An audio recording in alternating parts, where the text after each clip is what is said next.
प्रधानमंत्री जी अक्सर कहते हैं कि मित्रों, मैं जनता जनार्दन के लिए अपने आप को खपा रहा हूं। जनता के लिए खपते हुए तो नहीं दिखते, जनार्दन के लिए खपते हुए जरूर दिख रहे हैं। उस व्यक्ति का नाम है जनार्दन रेड्डी। और वो जनार्दन जो है, जिसके विषय में आज हम चर्चा कर रहे हैं, भले ही वो 35,000 करोड़ के घपले का आरोपी हो, भले ही उस जनार्दन के खिलाफ सीबीआई समेत 20 मामले लंबित हों, भले ही उस जनार्दन ने भारत के जंगलों और खदानों में अवैध खनन करके उन्हें बर्बाद कर दिया हो, प्रधानमंत्री उस जनार्दन के लिए आपको खपते हुए दिखेंगे। उसका नाम है जनार्दन रेड्डी। अब ये जनार्दन रेड्डी साहब जो हैं, कोई भाजपा वॉशिंग पाउडर के नए ग्राहक तो है नहीं, बड़े पुराने ग्राहक हैं। लेकिन इस हफ्ते फिर से उन्होंने इस वॉशिंग पाउडर की सब्सक्रिप्शन को रिन्यू किया ताकि वो सारे दाग धो सके। ये वो जनार्दन रेड्डी हैं जिनके विषय में एक जज ने कहा था कि इन्होंने मुझे 40 करोड़ रुपए रिश्वत की पेशकश की थी बेल लेने के लिए।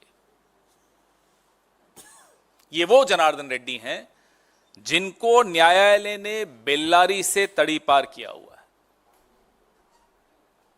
वो जनार्दन रेड्डी गृह मंत्री के साथ खड़े होकर कल मुस्कुरा रहे थे, तो तस्वीरें हमने देखी। बेल्लारी बंधु, आप पत्रकार हैं, पिछले 2-2.5 दशक से यह नाम आप सुन रहे हैं। हम राजनीति के छात्र हैं, हम भी पिछले 3 दशक से यह नाम सुन रहे हैं। बेल्लारी बंधुओं के नाम से यह कुख्यात गैंग है, यह भाजपा का बड़ा पुराना साथी है। 1998 में, मैं थोड़ा सा इतिहास के उस दौर में आपको ले जाना चाहता हूं। 1998 में जब स्वर्गीय श्रीमती सुषमा स्वराज जी ने माननीय सोनिया जी के खिलाफ चुनाव लड़ा था, तब सुषमा स्वराज जी के चुनाव प्रचार की तमाम जिम्मेदारी इन बेल्लारी बंधुओं के ने संभाल ली थी। और 98 के उस चुनाव के बाद भाजपा ने इन्हें संभाल लिया। यह इनका रिश्ता है भाजपा से, बेल्लारी बंधुओं का। जो पूर्व मुख्यमंत्री येदियुरप्पा जी और इनकी जुगलबंदी बड़ी मशहूर है। बेल्लारी बंधुओं की येदियुरप्पा जी के साथ एक जुगलबंदी है, आपने सुनी होगी कई बार। इस जुगलबंदी के चलते आयरन ओर के अवैध खनन और निर्यात की एक ऐसी लूट मची कि पूरे भारत में येड्डी और रेड्डी नाम का एक ये जोड़ी थी जो बड़ी प्रख्यात हुई, बड़ी मशहूर हुई। येड्डी रेड्डी गैंग, ऐसी बातें होती थी। इसमें येदियुरप्पा जी को जेल भी जाना पड़ा। लीपापोती के लिए भाजपा ने उनका इस्तीफा भी लिया। आप सब इस इतिहास से वाकिफ हैं, आपने इन सब पे रिपोर्टिंग की हुई है। और 2011 और 17 के बीच इनकी कई बार गिरफ्तारी भी हुई। अब जब ये वापस से भाजपा में शामिल हो गए हैं, तो सीबीआई अब इनको ऐसी क्लीन चिट देगी कि उजाला की सफेदी भी इनके सामने फीकी पड़ जाएगी। ये इतना चमकेंगे, अब देखना आप। एक के बाद एक देश भर में 35,000, 70,000, 80,000 करोड़ के घोटालेबाज या कथित आरोपी, जो भी आप कहना चाहें, मोदी जी और भाजपा का वो दामन थाम लेते हैं और साफ हो जाते हैं। ये फिर हो रहा है, इतिहास फिर दोहरा रहा है, हर हफ्ते दोहराता है, हर महीने दोहराता है इतिहास ये वाला। जब इस व्यक्ति ने, जो 35,000 करोड़ का घोटालेबाज है जनार्दन रेड्डी, भाजपा में शामिल होते ही कहा कि मैं अपनी जड़ों की ओर लौट आया हूं। अब आप खुद समझ लीजिए कि इस देश में भ्रष्टाचार की जड़ कहां है और कौन है।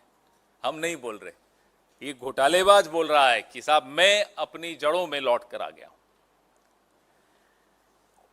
इतिहास तो मैंने आपको बताया ही, लेकिन कारण भी समझ लेते हैं कि ये क्या मजबूरी रही है कि ऐसे व्यक्ति को जो कि कुख्यात है उसको क्यों शामिल करवाया गया।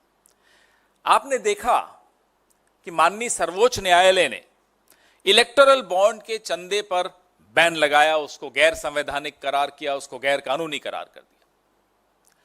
तो अब यह है भाजपा का प्लान बी।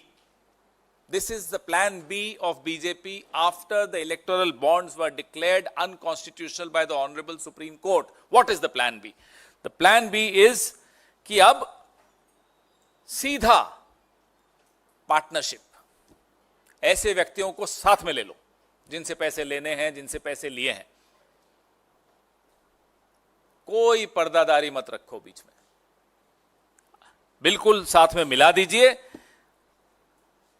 खाएंगे, खिलाएंगे और उसके बाद पाचन शक्ति इतनी मजबूत कि वो बंगाल हो, कर्नाटक हो, कहीं के भी घोटालेबाज हो, सब कुछ पचा लिया जाएगा, उन सबको बचा लिया जाएगा। ये कारण है कि ये इस तरह के लोगों को अपने साथ जोड़ रहे हैं। हमारे कुछ सवाल भी हम पूछना चाहेंगे कि तमाम साक्ष्य हैं, लोकायुक्त की रिपोर्ट है, मोदी सरकार के सामने सब कुछ है, फिर भी इस तरह के व्यक्ति के तमाम सीबीआई के केस क्यों बंद किए जाते हैं, क्यों उसको अपने साथ जोड़ लिया जाता है, क्यों मोदी जी और भाजपा जनार्दन रेड्डी को बचाना चाहती है। नंबर 2, क्या यह सच नहीं है कि इनके खिलाफ 20 मामले लंबित हैं? और जैसा कि मैंने कहा, एक जज को 40 करोड़ देने की पेशकश की, फिर भी उनके लिए लाल कालीन क्यों बिछाया जा रहा है भाजपा में शामिल होने के लिए? विपक्ष के नेताओं के लिए तो ईडी, सीबीआई सब, और जिस पर ईडी, सीबीआई है, मामले हैं, फाइलें खुली हुई हैं, केस चल रहे हैं, उनके लिए लाल कालीन क्यों?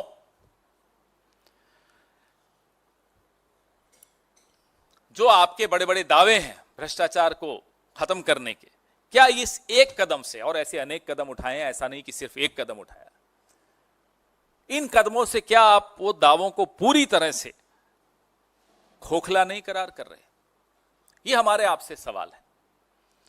अब आप सवाल पूछिए, आपको संजीव जी थोड़ी देर में प्रेस रिलीज के साथ तमाम एनेक्शर्स, और ये वो एनेक्शर्स हैं जिसमें सीबीआई ने कैसे पीई और उसके बाद कैसे कर्नाटक की सरकार ने क्या एक्शन लिया जब हमारी सरकार थी, और जब मोदी जी की सरकार केंद्र में बनी तो कैसे इनको बचाया गया। ये तमाम जानकारियां आपको हम साझा आपके साथ कर रहे हैं। आपके सवाल।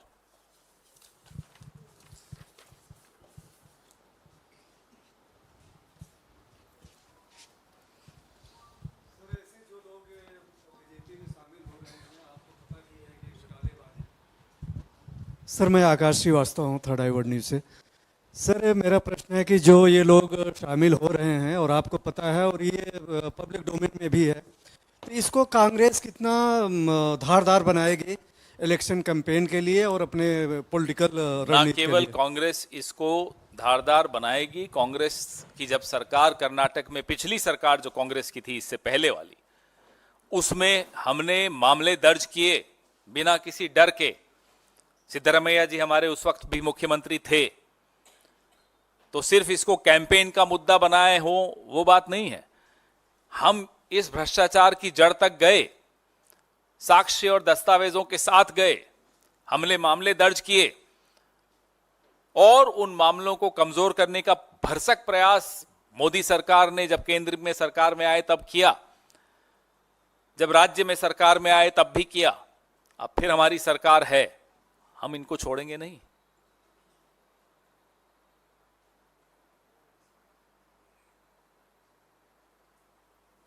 बस एक ही सवाल रेड्डी साहब पर।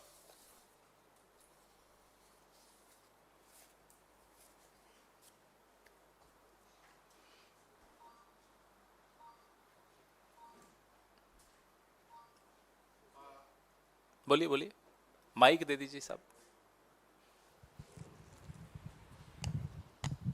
हाँ नमस्कार, मैं संदीप हूँ वर्तमान न्यूज़पेपर से। जैसे ये जनार्दन रेड्डी है और बंगाल में शुभेंदु अधिकारी है, जो भी जिनके ऊपर आरोप लगते हैं, तो बीजेपी इन लोगों को शामिल जब कर रहा है तो ये तो एक तरीका से कांग्रेस को सुविधा ही पहुंचा रहे हैं, क्योंकि इलेक्शन कैंपेन में आप ये सामने ला सकते हैं। देखिए, इन्हें अभी चिंता है कि इस आने वाले चुनाव में एक तो इलेक्टोरल बॉन्ड्स पे पाबंदी लग गई, एक चिंता उनकी ये है। दूसरा, ये जो साहब हैं जनार्दन रेड्डी साहब, इनके पास भाजपा के कई नेताओं की क्या क्या जानकारियां हैं, ये भी एक चिंता इनको है। कोई मजाक की बात नहीं है कि पिछले विधानसभा चुनाव में इनकी, तब ये एक छोटा सा दल चलाते थे जनार्दन रेड्डी जी, जिस दल का कल विलय किया भाजपा में, 8 सीटें उनको दे दी थी। कुछ दबाव है, कुछ कारण हैं, तो उन दबावों के चलते, उन कारणों के चलते, बिना किसी लोक लाज के भय के ये उनसे अपना विलय कर रहे हैं, उनको अपने परिवार का हिस्सा बना रहे हैं। वो मोदी का परिवार आजकल ट्रेंड चल रहा है ना, ये मोदी का परिवार आपको दिखा रहे हैं। आप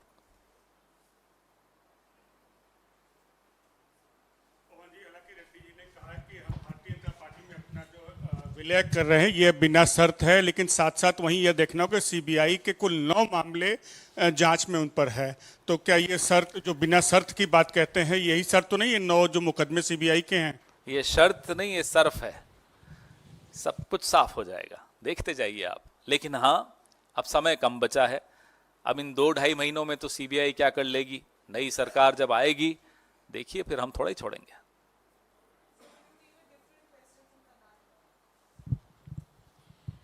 So your Lok Sabha candidate from Karnataka, DK Suresh, has, while speaking to CNN News 18, has said that I stand by my statement that we need a separate state, South Indian state, because the focus of this government is mainly on the North Indian states. Basically, he's talking about the tax devolution, but he stands with his statement. He is very sad at the way this government is behaving in a very stepmotherly fashion towards a very integral part of India, which is the southern region of India. However, his expression we do not agree with, but his sentiment, I understand, it comes from a deeply felt pain for the southern region. This government should ensure that no one in India feels alienated like this. Sir, Pawan ji, Amit Shah ji ने एक बयान दिया है कश्मीर को लेकर। उन्होंने कहा है कि हमारी सरकार दोबारा बनेगी तो हम आसपा हटाने पर विचार करेंगे, फौज को वहां से निकालने पर विचार करेंगे, और जो कानून व्यवस्था है वो जम्मू कश्मीर पुलिस के हवाले कर देंगे। उनसे पूछिए कि जम्मू कश्मीर में चुनाव क्यों नहीं करा पा रहे। एक सवाल पूछ लेंगे ना, तमाम जवाब मिल जाएंगे आपको। अब तक क्यों नहीं हो रहे, कारण क्या है, वो तो कोर्ट का आदेश, उसको छोड़िए। आप क्या कर रहे हैं? पूरी एक फलती फूलती डेमोक्रेसी को उस राज्य में खत्म किया, राज्य का दर्जा छीना, यूनियन टेरिटरी का दर्जा दे दिया। लद्दाख में आज सोनम वांगचुक का अनशन खत्म हो रहा है। 21 दिन का उस भारी बर्फबारी में, ठंड में उन्होंने सड़क पर बिताए 21 दिन 21 रातें। जवाब देना। ये बड़ी बड़ी बातें करना टीवी स्टूडियोज में, कॉन्क्लेव्स में, भाषणों में, रैलियों में, उससे क्या होता है? तथ्य सामने है आपके। क्या कश्मीरी पंडित वापस कश्मीर जा पाए? क्या वहां किसी की भी जिंदगी, आम आदमी की जिंदगी, सुरक्षा बलों की जिंदगी महफूज है, सुरक्षित है? आप नॉर्मलाइजेशन की परिभाषा क्या देंगे? स्थिति सामान्य है, इसको आप परिभाषित कैसे करेंगे? चुनाव हो रहे हैं, जीवन यापन लोग अच्छी तरह से बिना किसी भय के कर पा रहे हैं। वो भले बिहार और यूपी के या देश के अन्य हिस्सों के लोग वहां जाकर काम कर रहे हो, वो हों, या वहां के स्थानीय नागरिक हों, या वहां के सुरक्षा बल हों, सब सुरक्षित महसूस कर रहे हैं क्या? तब आप जाकर कहेंगे ना कि स्थिति सामान्य है। आप चुनाव नहीं करवा पा रहे और फिर आकर बड़ी बड़ी बातें करते हैं, साहब ये कर दूंगा वो कर दूंगा। ये तो चलो ठीक है, छोटा भाई है, मोटा भाई और बड़ी बात करता है, वो कहता है 2047 में सब ठीक हो जाएगा। अरे भाई चुनाव तो आप 2024 का लड़ रहे हो, 47 में कहां निकल लिए? वापस आइए। अब तो उनको बुलाते हैं, वापस आइए। पवन sir,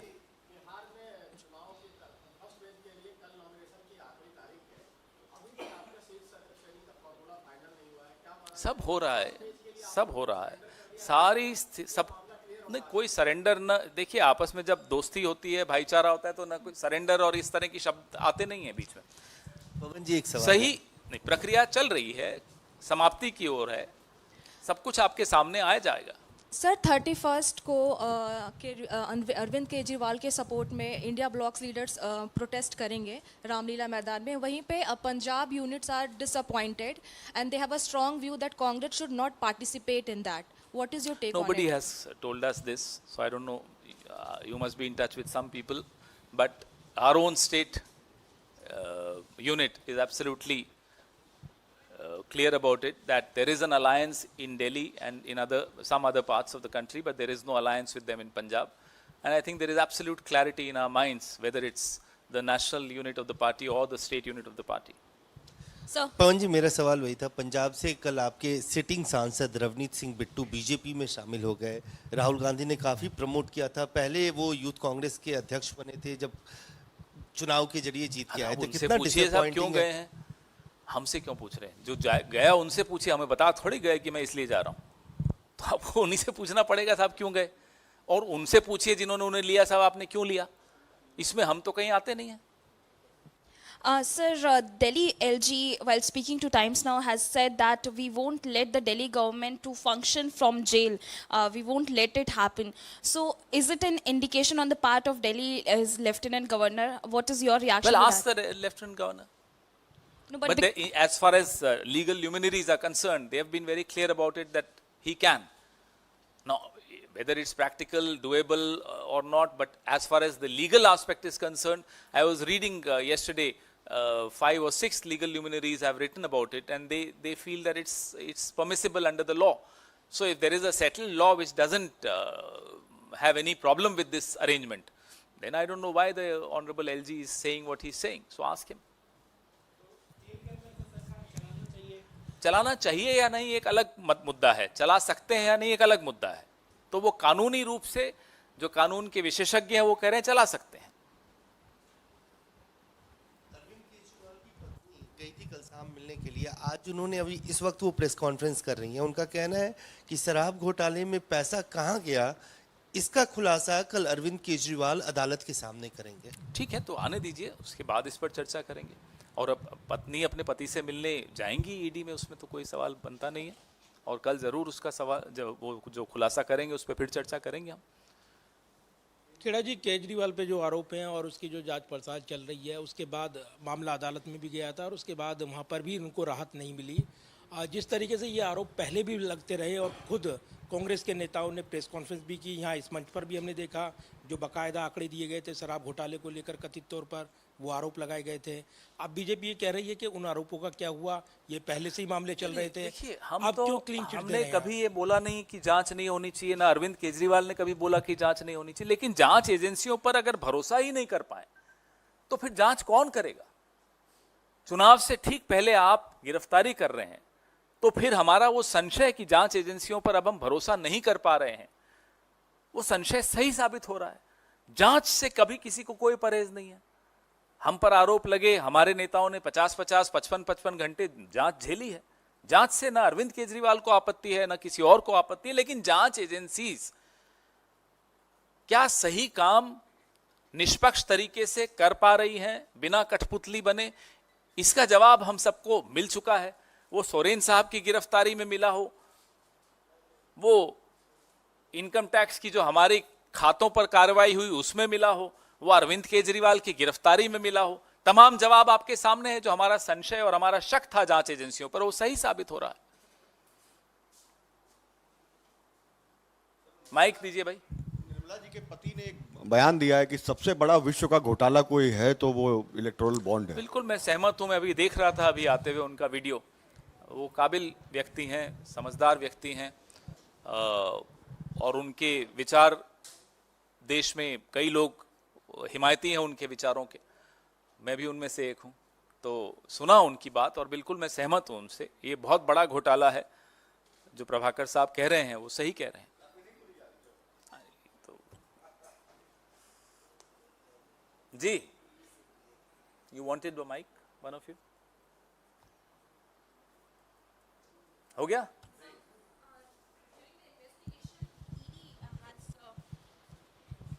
ED has informed that 2 phones have been found from Arvind Kejriwal's residence, but he is not ready to share the password, and because it is very much important to investigate into this entire matter, but he is not cooperating in that manner. So what's your reaction to that? As I said, why would anyone trust these agencies with your phones or with anyone? These agencies unfortunately have lost their credibility and their trust and the confidence people had in these agencies. So I don't blame anyone if people don't want to part with their passwords, and under the law he is absolutely in his rights.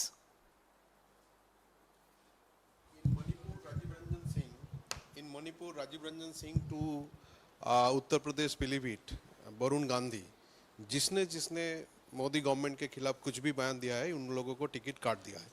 इसका ऊपर आपका reaction? और second है ममता बनर्जी के खिलाफ बंगाल का BJP candidate and farmer BJP state president Dilip Ghosh ने कुछ बहुत उल्टा ही बयान भद्दी दिया। टिप्पणी की।